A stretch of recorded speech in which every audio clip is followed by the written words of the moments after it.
আজকে আমরা খুব সহজে জাপানি শিখব 1 থেকে 10 পর্যন্ত।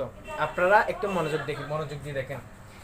1 ইচি 2 নি 3 চাং ইয়াং গো রেকো রোকো রোকো নানা। 7কে কিভাবে চিনবেন? নানা নানা কি বলবেন? নানা। খুব সহজ, এখানে খুব সহজ, এখানে বাংলাতে সব শেখানো হয়। ইংলিশে নামে বাংলাতে শেখাবো আপনাদেরকে। এবং এই জাপানি প্রতিচিহ্নগুলো খুব সহজ, চাইনিজগুলো একটু হার্ড, চাইনিজগুলো হার্ড এবং ভাষাও কিন্তু সহজ। সব ভাষা সহজ, সব ভাষা আপনাকে আমি পানি পানি করবো।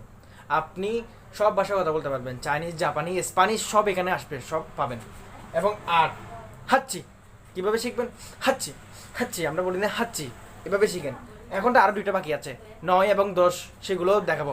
আপনারা এটা আরেকবার পড়ুন এটা। 9কে বলে কিউ এবং 10কে বলে জু। সবাই ভালো থাকবে। 1 থেকে 10 পর্যন্ত শিখছি।